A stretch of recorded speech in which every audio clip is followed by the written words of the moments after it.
Welcome back to Greels Reels, everybody. Today's guest is the newest member of the Reading Royals in the ECHL, Dominic Cormier. How you doing, bud? Good, how are you?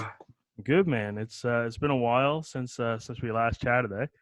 Yeah, since I think it was in Halifax and that little national tournament, so it's been a Yeah. while. It goes in March, so And I think you mentioned to me that you're staying at your girlfriend's house there now. yeah, I'm living here for the summer. I came here actually right after we got back from Halifax. I came here. I went home for about a week or two, and then I came back here to train and work. Fair enough. So the first thing I actually wanted to chat with you about today is, you're from Moncton, New Brunswick, which is honestly a great hockey town. You got the Wildcats there, and a lot of great history, a lot of solid players coming from that organization, and just that area in general for people who grew up there. For you, what was your experience like? It was pretty cool. I always played throughout the years. I always played like Adam AA or Pee Wee or whatever. And then my first year Bantam, actually, I was still a smaller player. Didn't really grow, just a smaller D man. So then me and my parents started looking at other options because we weren't sure if I would make the midget team my first year. So we actually decided that my second year Bantam, instead of playing Bantam in New Brunswick and Moncton, that I'd go to prep school down in the States. So I moved there I went there for my second year Bantam, and then I stayed down there for 3 years. So it was a good experience. Playing with all my friends growing up was awesome, and then branching out and going down south was a great experience for me too. Yeah, so I mean that actually leads us right into what else I wanted to talk about because I mean prep school down in the States. I know a few guys personally who have done it. For you, what I guess you mentioned that you were a little bit of a smaller D man and you weren't sure if you were going to make that roster there in Moncton, but what else really drove you to? Because you were with Eaglebrook Yeah, and another academy school, I believe, yeah. too. I went to Eaglebrook from for 2 years, and then I went to Cushing Academy for 1 year. Okay. So yeah, I mean, what kind of made those be the destination of choice? I mean, the first school I went to, Eaglebrook, it was kind of between two schools. It was between there and Cardigan Mountain, but two rival schools. One's in Massachusetts and one's in New Hampshire. And then it just came down to where I felt more comfortable. I toured both. I stayed a couple days at both schools, and then when it came down to choosing which one I would want to go to, my parents split it up to me, let me choose which one I felt more comfortable at. And while I was at Eaglebrook, I enjoyed my time. The guys were really good there to me within the week that I was there or whatever. So it worked out really well. Yeah. What's I mean, looking back now, because it's almost six to 7 years later. Just what still sticks out in terms of memories going the prep school right down in the States. I think for me, it was the biggest memory was making those friends from all around the world. I mean, my first year I had my roommate was from Mexico. The second year, my roommate was from Japan and Mexico again, but a different guy. And then just all the little memories you get from in the dorms and like always being together with your friends all the time, always in the class together. All that stuff is just stuff I'll never forget. So they were your roommates? Were they also teammates on the teams? No, no. So at Eaglebrook, there was no hockey players that could live together. That Okay. was the rule they had. So you got to know more people, sort of, rather than just hanging out with the hockey guys. So yeah, so they both played soccer. So it was good to, especially at first, branching out and meeting new people. Before going, I only knew one other person, a guy from Fredericton, New Brunswick. We played summer hockey all the years growing up, so we knew each other. So like we had someone to hang out with at the start, but after a bit, we were hanging out in big groups with people from all around the world. So No, I actually really like that format where they kind of get you guys to branch out and meet yeah, some new people because I mean, as great as it is to be like a part of a sports organization and a team, sometimes you really do get stuck within that group and you don't get to meet a whole lot of new people. exactly. Yeah, so that was big for me at the start too, especially not knowing many people. rather than just sticking with all the hockey guys, the 17 or whatever guys we had on the team. I got to branch out and meet people that I probably wouldn't have if I would have just stayed with the hockey guys. So. Mm-hmm. So, I mean, playing down in the States during that time, you become a prospect for the Quebec Major Junior Hockey League, and, you end up on a few people's draft boards and stuff like that. But, a lot of the players who, get drafted in those leagues are typically playing right in the backyards of a lot of the organizations in that league and stuff like that. So when you were going through that process, you were down in the States. I mean, what was that like? Did you have to kind of maybe do a little bit of adjustments? Were there maybe sometimes when you kind of had to reach out, or what was that process really looking like there? So my draft year was my second year at Eaglebrook, my last year there. And before going there, I wasn't really well known, sort of. I was just a smaller D man, just good skater, good puck mover. That's about it. Not much else really. So then by going to Eaglebrook, it really helped me. I wouldn't say it was like the most hockey school, sort of, but they were more on academics. So at the time, that was a big focus for me. And but then throughout the season, I was lucky.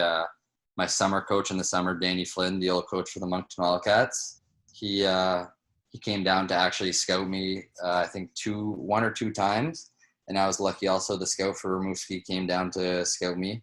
So as the season went along, I was in touch with both them. Talked to a few other teams also, but it was mostly just them two. And then throughout the summer, I was just hoping I could get drafted. But at the time that I was in prep school, I was more focused on going to college in the States, going that route.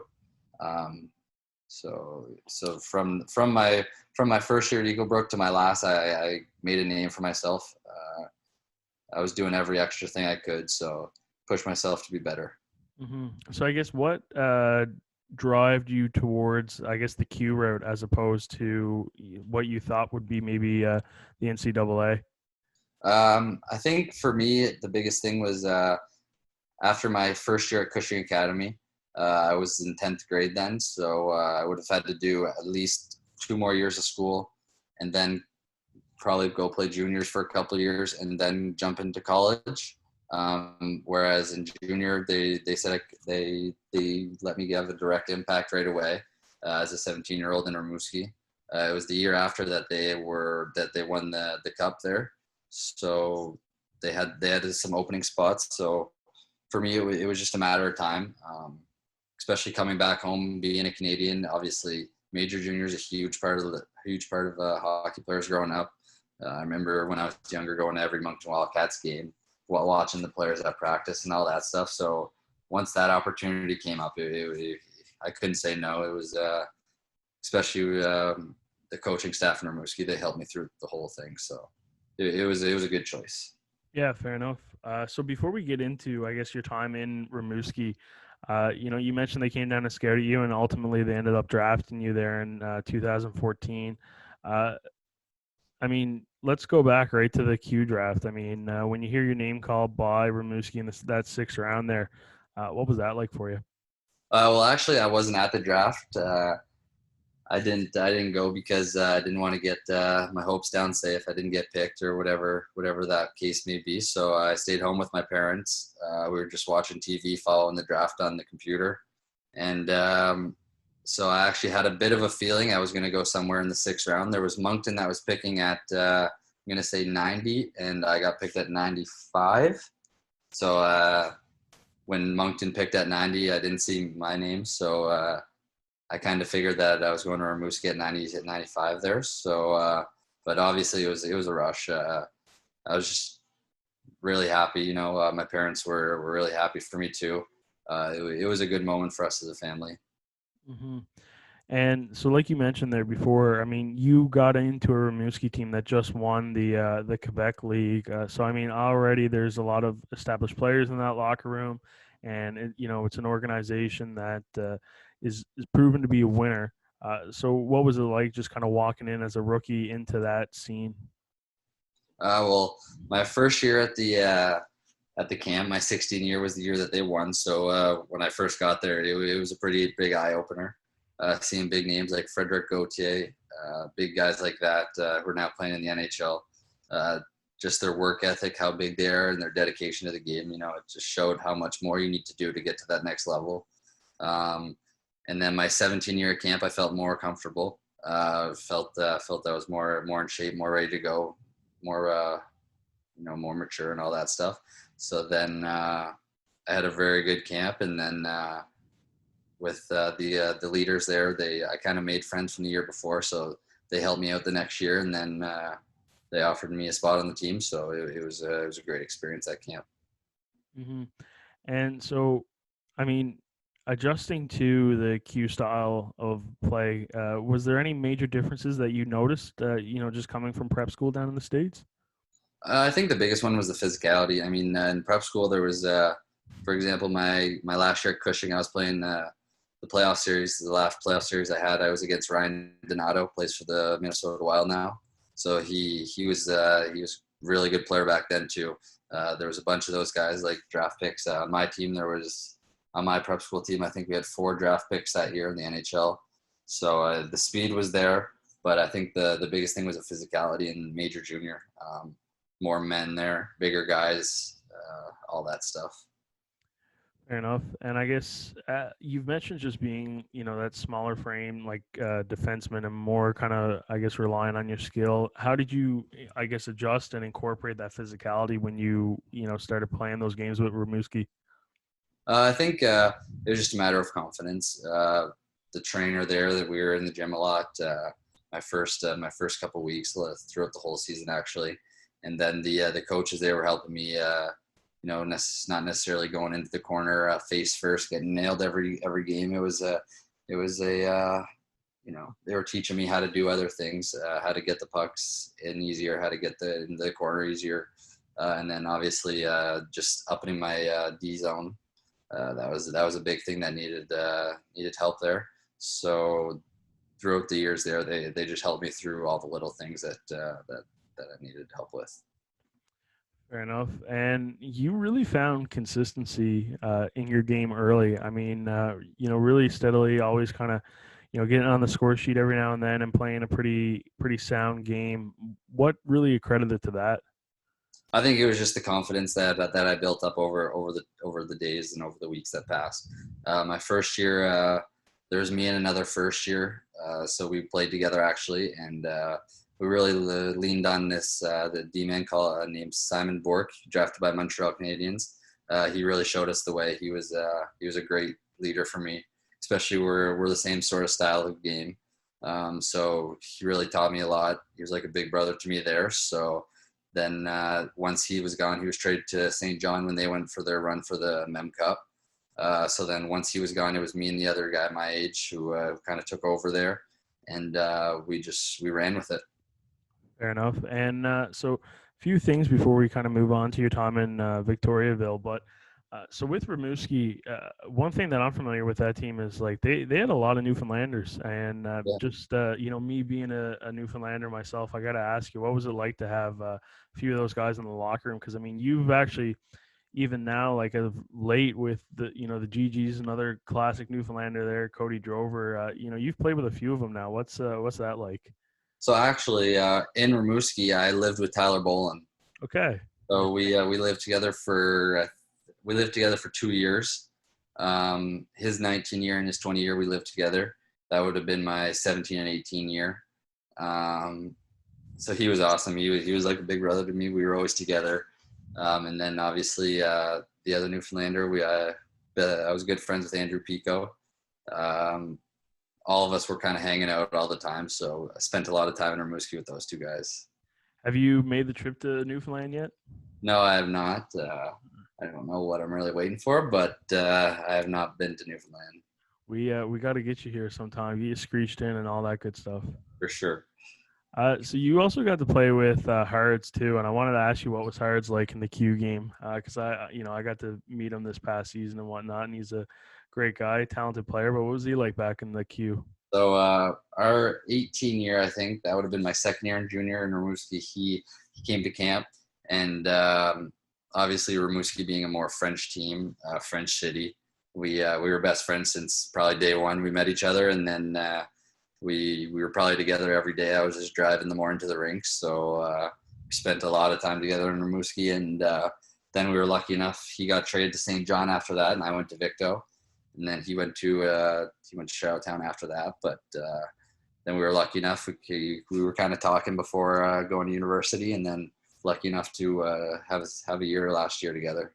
Mm-hmm. And the last thing actually in Rimouski before we talk about that deal in Victoriaville, so the 17-18 year, that was when the year was pretty much split with in between Rimouski and Victoriaville.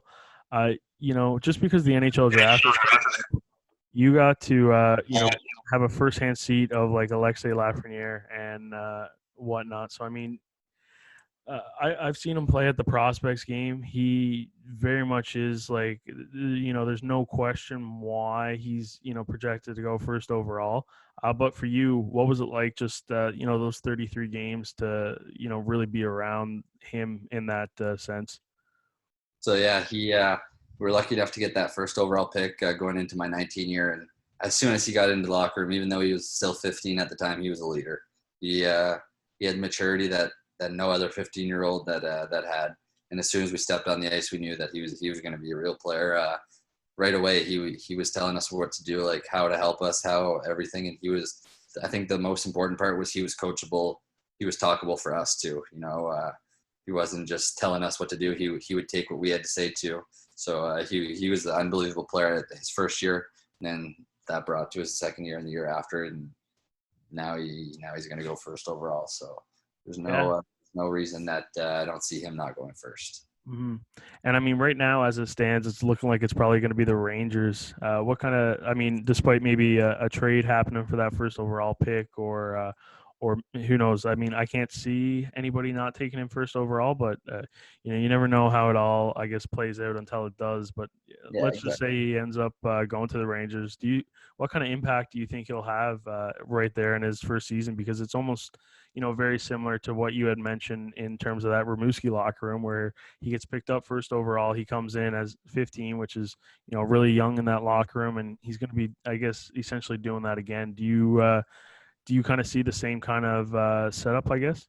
Yeah, for sure. I mean, I watched him a bit play last year, and he was even better, which I didn't think was possible. Now he's getting bigger, so I don't see him having a problem in the pro game at all. His speed's there, his size is there, his shots there, everything's there. It's just going to be a matter of if he puts everything together, but I'm sure he will, and I'm sure if he goes to the Rangers, I'm sure he'll have an immediate impact right away. Yeah, no, it's no trouble to tell, I guess, why he is being described as a generational player. But yeah, so halfway through that year, Victoriaville ends up being your new destination. What was the first immediate response there with finding out that you were being dealt to that city? So actually, I knew I was going to get traded about. I think we were leaving. The Christmas break started, say, on the 18th. I think I knew on the 10th of December that I was going to be traded. They had reached out to me to see if I'd be interested in all that stuff. At first, it was a tough decision. I mean, I'd spent 2.5 years in Rimouski. All those guys that were now my age, we all started together. It was tough at the start. But then you go down the Victoriaville roster and you see the big names that they had there going for the cup run. So it obviously helped my career getting traded to Victo for sure. Mm-hmm. And I guess, how was it, being welcomed into that organization? Were there guys that you kind of clicked with right away there? Yeah, I mean, as soon as I was traded, I got a message on Instagram from Max Contois. So that was pretty big. I mean, captain of the World Juniors, playing in the NHL now. So yeah, that was big for me getting involved right away. And then, I think every guy reached out at the start to welcome me to the team, and that they're happy to have me there. So it was comforting for me to get that when I first got traded.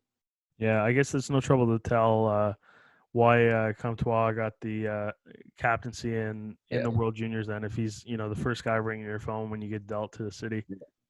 And I think he was already at World Juniors his 18 year, and he still took the time to reach out. So it was good to see. It was one of those things where I felt comfortable right from the start, and they felt comfortable with me moving in. So. And so, I mean, take me through just that transition of you're so kind of focused in and dialed in with performing with Rimouski and making sure that you guys can have as much success as you possibly can, and now all of a sudden you're like it's flipped on a dime and it's Victoriaville and aiming up for a playoff run there. Yeah, so actually that year Rimouski was also going for a playoff run, and both teams were going neck and neck for one of the top teams in the league. So for me, not a whole lot changed. I mean, the guys obviously changed, the city changed, but for me, at the end of the day, it was just one goal and trying to win the cup. And in Victo, the team, we had a great team. From our first top forward to our bottom forward, they were all guys that can score the score. And then yeah. Mm-hmm. And then in your last year there, you get recognized as a leader in the locker room. You get an A on your chest. How's that? Like, I mean, what does that mean to you? Because I mean, this is a group that you've only really been there half a season, and that was it. Yeah, I mean, I think the coaches had trusted me from day one, and I had trusted in the coach. I mean, we had a great relationship. Louis Robitaille is now the coach for Gatineau in the major juniors. So I think right from when I got traded, once he called me, we had an instant bond that was going to be good. And then obviously getting the A on my jersey was a big for me, especially being there for half a year. We had I think 19-year-olds the year before, so just being picked as a 20 for the next season was big. We knew that we wouldn't have the team we did the year before, but I was looking forward to taking on those younger kids, showing them what it takes to hopefully they can win the cup in a couple of years in Victo. Yeah, and so one thing that is very apparent in junior hockey is if you load up and you kind of have like a one really strong year where there's a possibility of a deep playoff run, it's tough to get back in that situation. And you see a lot of teams, whether they were maybe a powerhouse top of the standings to now they might just be squeaking into the playoffs, or if they were like middle of the pack or even like top 3 top 4 teams, now all of a sudden they're at the bottom of the standings. What do you think it really says about that team that you had in your like in the second season of Victoriaville, where you were able to very much kind of replicate and get into the same position as you were the year before? Yeah, I think obviously all the leaders on the team, we all had to step it up. We had a great goalie, Cote Cazenave, who's now going to University of Victoriaville next season. We had LaFrance as our captain. He had a great season last year with Victoriaville. And the other guys all stepped up. I mean, we didn't have that big name that we did the year before, like Comtois, Abramov, those guys. But everybody stepped up. We all played as a team, and we got out of the first round with a win. So that was a big accomplishment for our team. Mm-hmm. And I mean, you very much contributed, on the offensive side. You were leading the team in points in terms of deferred defensemen. So I mean, just going back to like your game style and stuff like that, what really, I guess, kind of clicked where you were producing to a level of almost every second or third game you're putting points on the board. I think it was the trust that the coaches had in me. They knew that my skills were to just go, just not hold back and just go. So once they really told me to just take it and go, I think that just helped me. It just made my game another notch. And then, I think working on my full 200-foot game allowed me to get those extra minutes throughout a game. So those extra minutes helped me get a few extra points or whatever the case may be. Mm-hmm. And I guess what kind of advice would you give to people in a similar situation, smaller defensemen with more offensive prowess, just in their OA season, looking for whether it be a pro deal or a university to commit to? I think the biggest thing is just because you're going to university doesn't mean it's over. I mean, last year or my 20 year, I didn't know what I was going to do yet.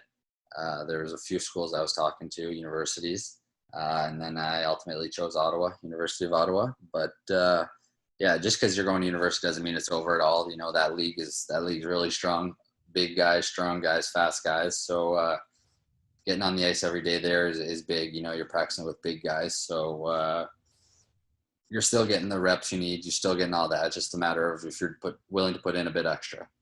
Mm-hmm. And yeah, so that's something we'll kind of dive into now and chat with is your time at the University of Ottawa. So I guess what really stuck out in terms of that being the destination where you wanted to be and play in that U Sport League? I think the biggest thing for me was I knew a couple guys there. I was friends with Kyle Ward, Mike Poirier, and I knew the coach, Christian Gaudette, before going. Those guys really were texting me throughout the year saying how much they liked it and all that stuff. And then the fact that they weren't losing many guys at first was a bit weird. Was I going to step in and play, or was I just going to wait my turn? But I think for me it was just a matter of going to a place where they wanted me and I wanted that school. So at the end of the day, it came down to a few schools, but Ottawa was the one for me. Mm-hmm. And I mean, you were lucky enough to kind of see like immediate production. You put up 20 points in that rookie campaign. You're named OUA East All Rookie Team. You get to play you get to play alongside a guy like Nick Mattinen, who was your D partner for most of the year. And the other thing too is you're also going in as a rookie on a team that has like 17 graduating players. Just like with that opportunity and how it all kind of laid out, what do you really attest to being able to put up that many points in your first season? I think it was the whole team in general. From top to bottom, those guys were there for me. I was there for them too. So it was ever since we first stepped on the ice together in Germany, I knew it was going to click well. It was right into my style of game. The coaching staff there, they pushed my style of game. They wanted my style of game, so that also helped me. Not being afraid to make a mistake, to skate with the puck a little. So that ultimately helped me in getting those achievements. Mm-hmm. And so you guys, seen a great playoff run. Your first year, you get to be a part of that, which I mean, all the way to the Queen's Cup final, and then eventually to like the U Sport championship, which was very, it was a long time coming for that program. What was it like, just being in your situation of being one of the, that's your first season, and that was kind of where it all played out? Well, obviously, seeing those guys' faces when they announced the Nationals was over was just devastating. I mean, those guys worked hard for 4 years. They were on the same team for 4 years, all that stuff, and then to see them not even see us get there, practice a few days, and then not even get a game in was tough. Even for me being a first year guy, you never want to go out like that. You just don't wish that on anyone. But throughout the year, the guys were always working hard. Even though that they were in their 4th year, they were working just as hard as anyone. Those guys wanted it more than anyone, and ultimately, I think that was why that we were able to have such a successful playoff run and move into nationals. Now I want to talk about your D partner at the GGs for a little bit because I mean, in terms of just almost like difference in style of play and whatnot, and Mattinen still definitely puts up the points and is definitely on the offensive side too. But just you guys together, a pair. Like, I mean, what was it like to play with a guy like that? He's a former Toronto Maple Leafs draft pick. He's won a couple OHL championships along with like a Mem Cup. Played on like a really strong like London Knights team. So what was that relationship like? I think at the start we clicked right away. 2 first-year guys. 2 D-men, one shoots left, one shoots right. It was just meant to be. I think our first game was in Waterloo together, and it worked, and that was all. And then our friendship grew from there. We were best friends throughout the whole year. So, but yeah, it was a great experience. That guy's got a lot of experience under his belt, being drafted, going to many NHL camps, going to many finals in the OHL, to Mem Cups and the Mem Cups and all that stuff. So his pedigree is real strong, and it was honestly awesome just to end up playing with him throughout more than half the season. Mm-hmm.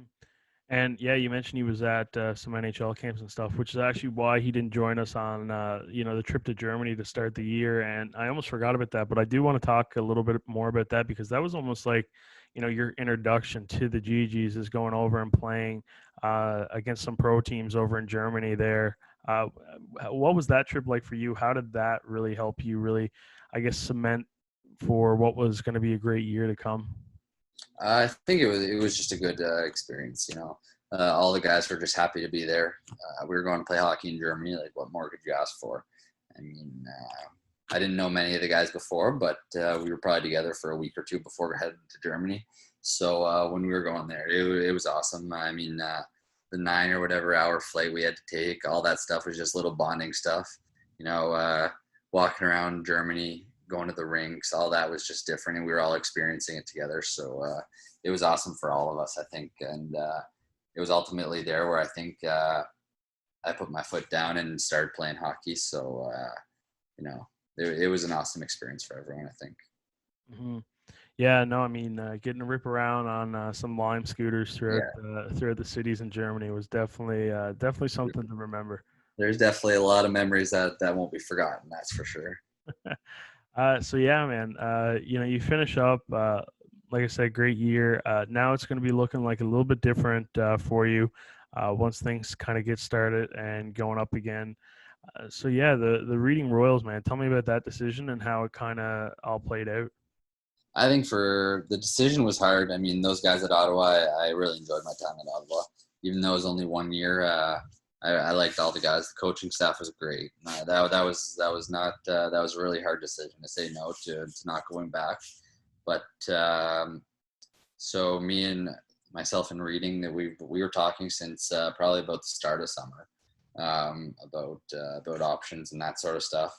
And then ultimately they offered a contract, and being a hockey player, playing since I was 3 years old, seeing your first pro contract in front of you is, it was hard for me to say no. So obviously, I think I'm ready to take the next step in my hockey career. But yeah. No, man, it's definitely going to be exciting. What do you think are going to be some of your first expectations going into just your first season of pro? I mean, I'm not quite sure what to expect yet. I mean, obviously the game's going to be a bit faster, the bigger guys, more aggressive, all that stuff. But I think that comes with wherever you move up in leagues. So I'm sure I'll be all right. I'm eager to meet the guys and get started, but for right now, we'll see what happens. And do you know any of your teammates yet? I know, I guess things are a little bit different and how everything's going to shape up. But do you know any of your teammates yet? No, I haven't met anyone yet. They actually just announced it a couple days ago, so I haven't reached out to anyone, or no one really. We haven't really reached out yet, so I'm eager to get started whenever we can. Hmm. Yeah, I guess it's going to be completely different framework, and I mean, who knows really how it's all going to play out. So it's definitely going to be an interesting year for yourself for playing professional hockey for the first time. Yeah, for sure. And right now we're supposed to start the season December 4th, so it's a little bit longer, but it is what it is. And we'll probably start camp around November 15th. So still a few more months of getting ready, preparing myself for a professional year. But we'll see. We'll see how it goes. Hmm. So I guess, do you know much about that city that you're going to? And is it Not a whole lot. It's a okay? smaller city. It's not the same size as Ottawa, but seems like a nice city. The fans seem pretty dedicated to their team, and this is the 20th year, so I'm sure they're looking for a deep playoff run for their 20th year for the fans and the organization. So I'm proud to be a part of it, and hopefully we can go deep in the playoffs. Yeah, no, that'll be exciting. And I guess one thing that just kind of clicked with me too is, I mean, you got the Newfoundland Growlers. So, I mean, once a road game comes, you'll finally get that trip to Newfoundland. Yeah, exactly. And I think we might even be in the same division. So I think we're for sure going there once. I mean, it all depends obviously with the situation going on with COVID and stuff, but we're supposed to go there at least once, I think. Yeah, no, hopefully that can kind of work itself out, and everybody can go forward with the best and like safest strategy. And so, I mean, kind of looking down the road, maybe just kind of imagining the next like 5 to 10 years for you. What do you hope that looks like? I mean, hopefully I can keep getting the next contract, moving up in leagues. I'm going to take it one year at a time, even one day at a time for right now.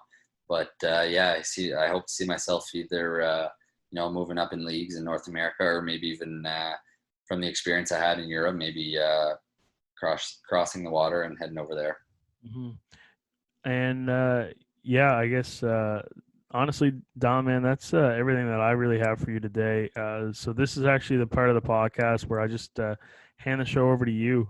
So I mean, it's your show. You can talk about whatever you want, whether it's a life lesson or a story or whatever it may be. The show is very much yours. All right.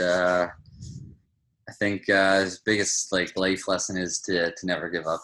For me, it was a big move, but taking risks, heading over down south when I was a young age, heading over there alone without my parents and all that. I took a big risk, and honestly, I don't think I'd be where I am today in my hockey or my academic or any of that if I didn't take that risk. So don't be afraid to take that risk and work hard to make that risk pay off.